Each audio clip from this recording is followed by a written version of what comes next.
The U-2 looks like no plane ever built. It can take off at only 1,000 feet, then climb at a spectacular 45-degree angle. In the late 1950s, the U-2 was the airplane of choice for U.S. intelligence gathering. But on May 1st, 1960, all that changed. As I recall, we were having a meeting of Eisenhower and his national security people when we got word that the Soviets had announced that they had shot down this aircraft. Fortunately, engineers had been working on a backup plan. If the U-2 was vulnerable, then the answer had to be a new plane that would be radar invisible, reach the edge of space itself, and fly faster than any plane in history.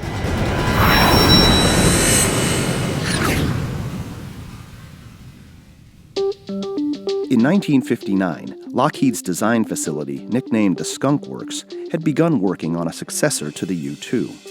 U-2 designer Kelly Johnson worked on 11 versions before arriving at the A-12, codenamed Oxcart. The A-12 was hoped to surpass Mach 3, or 3 times the speed of sound. You know, the most important thing for reconnaissance since sliced bread. The CIA had high hopes for Oxcart. Unfortunately, the agency, already embarrassed by the U-2 shootdown, saw things go from bad to worse. La invasión imperialista estadounidense a Cuba en la Bahía de los Cochinos en abril 17 ha sido rechazada. Castro es triunfante. The Bay of Pigs invasion was a humiliating failure. President Kennedy was furious. Richard Bissell, the NRO's first director and Bay of Pigs architect, was shown the door, and the future of Oxcart was in jeopardy. To the rescue came intelligence advisors Jim Killian, former president of MIT, and Edwin Land, CEO of Polaroid. Land and Killian went to Kennedy and said, look, whatever your feelings about the agency and the clandestine services, there's some very important things going on out there. The Mach 3 airplane, the Oxcart, was then just starting into development. Oxcart got a reprieve. In July 1962, the NRO created Program D, also known as aircraft projects, to oversee acquisition and development of surveillance airplanes like the U-2 and A-12. Albert Bud Whelan supervised Oxcart progress at Nevada's super-secret aircraft test facility, Area 51. Getting Oxcart flying was a big part of my job. It was a mess. It was a mess in more ways than one.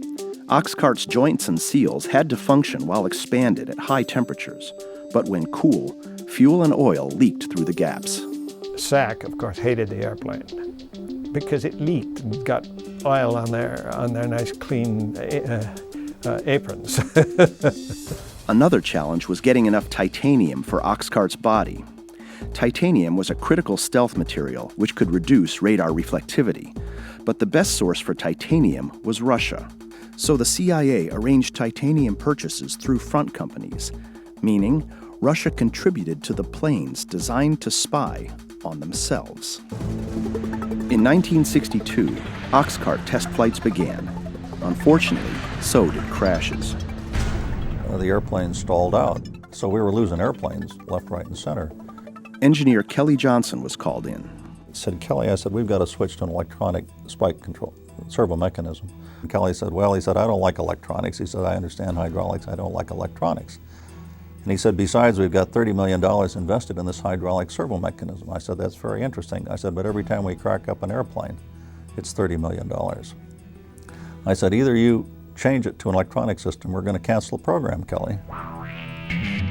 After years of ironing out the technical difficulties, in 1965, the A-12 was ready. And it was fast. That November, Oxcart achieved a top speed of Mach 3.29, well over 3 times the speed of sound, literally, faster than a speeding bullet. A 1966 test flight crisscrossed the United States, covering over 10,000 miles in just over 6 hours. At an average speed of 1,660 miles per hour, just turning around required at least 86 miles. The only thing Oxcart needed now was a mission. They had this as peacetime military sitting around with nothing to do. Worse yet, President Johnson clearly preferred the Air Force's alternative to the Oxcart, the SR-71 Blackbird. Although it was slower and couldn't fly as high as Oxcart, it had better sensors and reconnaissance capabilities. But the CIA was sure that Oxcart was the better plane. The A-12, that was a great aircraft. Then, in January 1967, tragedy struck. A broken fuel gauge caused an A-12 to run out of fuel unnoticed during a training mission. At that point, he punched out. He was about 100 feet up and was killed when a chute didn't open. Walt Ray, one of my pilots. It may have been the last straw. A month later, the Oxcart program was officially discontinued, infuriating teams who had worked on the A-12 for nearly a decade. I said, Jesus, how are we going to get this flight test program going? We have our operational pilots getting ready to run missions. But then, in May 1967, an unexpected reprieve. President Johnson, angry about lopsided air losses in Vietnam, ordered the Air Force's SR-71 to gather reconnaissance photos of enemy surface-to-air missile sites. But the SR-71 was not yet ready, and the A-12 was. So began Operation Black Shield. What we did have was an aircraft that was much less vulnerable to anti-aircraft fire than U-2s or any other aircraft. The A-12 flew dozens of Vietnam missions, gathering critical surface-to-air missile positioning information without a single loss. Then, Pueblo was boarded and seized by the North Koreans at 14:32 Korean local time. This places the Pueblo and the North Korea's seizure of the USS Pueblo on January 23, 1968, was a potential act of war. This is a hermit kingdom and a very dangerous regime. North Korea and Kim Il-sung believed that the United States' plans were to bring down his regime. So he did a very dangerous thing in taking down the Pueblo. The U.S. needed rapid information. And again, the A-12 was the right plane at the right time. Oxcart captured this image of the Pueblo in Wonsan Harbor and returned without a shot being fired. Photos showed that the Pueblo was too close to shore for military action, leaving the U.S. to resolve the incident diplomatically. Unfortunately, it was Oxcart's final mission, and the program was canceled once and for all in June of 1968. Ultimately, Oxcart fell victim not to its failures, but to the NRO's success with satellites. The A-12's original 1959 mission was to gain information about Russia and other denied territories while minimizing risk to human pilots. But by 1968, the NRO's Corona and Gambit satellites were easily accomplishing that mission with no risk to human life whatsoever. And for missions that needed quick turnaround, there was still the SR-71 Blackbird. Like the A-12, the SR-71 had started as a secret program, but hadn't stayed that way for long. President Johnson called the Secretary of the Air Force and said, hey, that SR-71, can that do Mach 3 or something spectacular? President Johnson's July 1964 press conference revealed the SR-71 and impressed the public.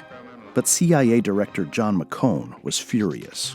I got a call from McCone chewing me out for this gross breach of security. And I said, well, if that troubles you, you're going to have to ask to explain your problem to President Johnson. While Oxcart languished in the shadows, still classified, the SR-71 became publicly known as the fastest plane in the world. But people in the IC knew that Oxcart was the real champ, having set the record for sustained speed and altitude that remained unbroken for over 40 years. And both planes left their mark on the history of intelligence gathering. And hundreds of missiles were fired at Oxcarts and SR-71s, but none ever came close enough to do even minor damage.